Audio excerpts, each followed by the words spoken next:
Trainees, इस video में मैं आपको सिखाऊंगा कि आप गूगल मर्चेंट सेंटर नेक्स्ट के साथ अपनी वेबसाइट को कैसे वेरीफाई कर सकते हैं और अपनी वेबसाइट को कैसे क्लेम कर सकते हैं। ये स्टेप इसलिए ज़रूरी है कि जब तक आप अपने गूगल मर्चेंट सेंटर नेक्स्ट को अपनी वेबसाइट के साथ कनेक्ट नहीं कर लेते, गूगल आपकी प्रोडक्ट्स को अपने प्लेटफॉर्म के ऊपर डिस्प्ले नहीं करता। तो आइए चलते हैं स्क्रीन पे और देखते हैं आप अपनी वेबसाइट को कैसे वेरीफाई कर सकते हैं। वेबसाइट को वेरीफाई करने के लिए हम अपने गूगल मर्चेंट सेंटर नेक्स्ट के डैशबोर्ड के ऊपर लॉगिन हो जाएंगे और हमें यहाँ पे टॉप के ऊपर ही वो बता रहा है कि आपने अपना सेटअप प्रॉपर तरीके से नहीं किया। और अब अगेन वो मुझे कह रहा है कि आप अपने सेटअप को शॉपिफाई के साथ कंप्लीट कर लें। अब अगर मैं चाहता हूँ कि मैं अपने सेटअप को मैनुअली कंप्लीट करूँ तो मैं कंप्लीट सेटअप मैनुअली के बटन पर क्लिक करूँगा। अब वो मुझे कहेगा कि आप किस तरीके से अपनी वेबसाइट को यहाँ पे वेरीफाई करना चाहते हैं। यहाँ पे मुझे वो डिफरेंट ऑप्शंस दे रहा है। सबसे पहले तो वो कह रहा है कि आप एक ई कॉमर्स प्लेटफॉर्म की हेल्प ले लें, जैसे कि शॉपिफाई है, वो कॉमर्स है, या कोई भी एक CMS प्लेटफॉर्म है, आप उसका यूज़ करके सिंपली इसको कनेक्ट कर सकते हैं। अगली ऑप्शन वो कह रहा है कि आप HTML टैग को मैनुअली अपनी वेबसाइट के अंदर ऐड कर लें। तीसरी ऑप्शन है आप गूगल टैग मैनेजर को यूज़ कर लें, जो कि गूगल की ही एक और प्रोडक्ट है। साथ ही साथ आप अगर गूगल एनालिटिक्स को यूज़ करें तो आप उसको यूज़ करते हुए भी अपनी वेबसाइट को इसके साथ कनेक्ट कर सकते हैं। अब सबसे पहले अगर हम देखते हैं और हम क्या चाहते हैं कि हम मैनुअली अपनी जो वेबसाइट है उसके अंदर एक HTML टैग इंस्टॉल करके अपनी वेबसाइट को वेरीफाई करें, तो हम किस तरीके से कर सकते हैं। अब मैंने अगर ऑप्शन सिलेक्ट किया ऐड एन HTML टैग और फाइल, तो मुझे यहाँ पे दो ऑप्शन दे रहा है।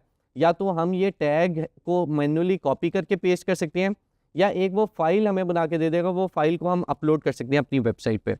तो अगर मैं चाहता हूँ कि मैं ये टैग को कॉपी करूँ, तो यहाँ पे आपके सामने एक ये टैग लिखा हुआ आ रहा है और उसके आगे आपके पास ऑप्शन भी है उसको कॉपी करने की। मैं इसको कॉपी करूँगा और यहाँ पे मुझे वो इंस्ट्रक्शंस दे रहा है कि ये आपने कहाँ पे पेस्ट करना है। वो कह रहा है आपने अपनी वेबसाइट के हेडर में ये जाके पेस्ट करना है। ये वही जगह है जहाँ पे हमने अपने टिकटॉक और फेसबुक के पिक्सल को इंस्टॉल किया था। तो अगर आप इसको कॉपी करके यहाँ से अपनी वेबसाइट के हेडर पर जाएँ तो यहाँ पर आपको ऑलरेडी पिक्सल भी नज़र आ रहा है, और यहाँ जाके आप पेस्ट करके सेव चेंजेस पे करेंगे तो आपकी वेबसाइट सिंपली वेरीफाई हो जाएगी। लेकिन मैं अभी यहाँ पे अपनी वेबसाइट को मैनुअली वेरीफाई नहीं कर रहा। मैं ये चाह रहा हूँ कि मैं अपनी वेबसाइट को अपने CMS के साथ कनेक्ट करूँ, यानी शॉपिफाई के साथ कनेक्ट करूँ। उसका फ़ायदा ये है कि इससे एक तो हमारी वेबसाइट वेरीफाई हो जाएगी, साथ ही साथ वो हमारी प्रोडक्ट्स को भी मैनुअली अपलोड करने की ज़रूरत नहीं रहेगी, यानी वो ऑटोमेटिकली हमारी प्रोडक्ट्स को भी गूगल मर्चेंट सेंटर के अंदर लिस्ट कर देगा। तो हम वो कैसे कर सकते हैं वो देखते हैं। उसके लिए हम अपने शॉपिफाई के अंदर चले जाएंगे और शॉपिफाई के अंदर हम एक अपनी ऐप देख लेंगे, वो है गूगल एंड यूट्यूब। ये बाय डिफ़ॉल्ट ऐप आपके शॉपिफाई के अंदर होती है। अगर नहीं है तो आप ये ऐप को इंस्टॉल कर सकते हैं। और यहाँ पे आपके पास ऑप्शन आ रही होगी कनेक्ट योर गूगल अकाउंट की, आप इस ऑप्शन पे क्लिक करेंगे। नेक्स्ट स्टेप पे वो कहेगा कि अपना गूगल अकाउंट बताएं जिसको आप लिंक करना चाह रहे हैं। तो मैं अरोमा स्टूडियो वाले अपने गूगल अकाउंट को सिलेक्ट कर लूँगा और यहाँ पे वो कहेगा आप इसको कनेक्ट करना चाह रहे हैं, ये डिटेल इन्फॉर्मेशन आप शेयर करना चाह रहे हैं शॉपिफाई के साथ, तो मैं कहूँगा कंटिन्यू। और यहाँ पे कह रहा है कि आप कौन कौन सी एक्सेस यहाँ पे देना चाह रहे हैं। मैं सारी एक्सेस को सिलेक्ट करके यहाँ पे कंटिन्यू के बटन पे क्लिक कर देता हूँ। अब यहाँ पे मेरा गूगल अकाउंट कनेक्ट हो चुका हुआ है। अगले स्टेप पे वो कह रहा है कि आप अपना Google merchant centre account connect करें। और यहाँ पे अगर आप देख सकते हैं तो ड्रॉप डाउन के अंदर उसने बाय डिफ़ॉल्ट मेरा जो अरोमा स्टूडियो वाला गूगल मर्चेंट सेंटर का अकाउंट था उसने खुद ही यहाँ पे पिक कर लिया, क्योंकि वो मेरे गूगल अकाउंट के साथ लिंक्ड है। अगर आप वेरीफाई करना चाहें तो आप अपने जो मर्चेंट सेंटर है उधर जाके वेरीफाई भी कर सकते हैं कि ये ID सेम है और नाम सेम है या नहीं है।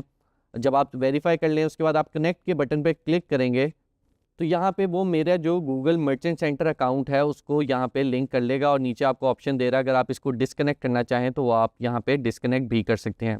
आगे वो आपको मज़ीद ऑप्शन दे रहा है जिसमें वो आपको कह रहा है अपनी ऑनलाइन स्टोर की रिक्वायरमेंट चेक करें, जिसमें वो आपको कुछ चीज़ें बता रहा है कि आपने मेक श्योर करना है ये चीज़ें एज इट इज़ ही हों, कि आपका वैलिड पेमेंट मेथड हो, ऑनलाइन स्टोर हो, रिफंड पॉलिसी और टर्म्स और एंड सर्विसेज ज़रूर हों आपके पेज वेबसाइट पे। और ये सारा कुछ करके आप कंफर्म पे क्लिक करेंगे और इसको कंफर्म कर लेंगे तो वो आपको कहेगा कि आप इसको एग्री कर लें। तो यहाँ पे मैं एग्री कर लूँगा तो वो मेरा यहाँ पे सारे के सारे स्टेप्स को कंप्लीट कर देगा। उसके बाद वो आगे आपको मज़ीद ऑप्शन दे रहा है कि आप अपने यूट्यूब चैनल के थ्रू अपनी जो सर्विसेज हैं उसकी या प्रोडक्ट्स हैं उसको सेल करना चाहते हैं, तो आप इसको भी कंटिन्यू कर सकते हैं। और यहाँ पे आप अपना यूट्यूब चैनल सेलेक्ट कर सकते हैं जो कि हमने ऑलरेडी क्रिएट किया हुआ है, और इसको कनेक्ट करके अपनी जो गूगल मर्चेंट की जो टर्म्स एंड सर्विस है उसको आप एग्री करेंगे।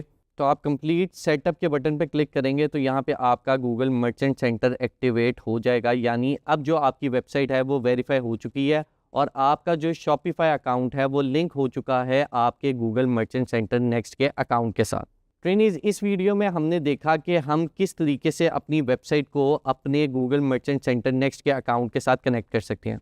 अगली वीडियो में मैं आपको बताऊंगा कि आप गूगल मर्चेंट सेंटर नेक्स्ट की जो शिपिंग सर्विसेज हैं उनको कैसे एक्टिवेट कर सकते हैं।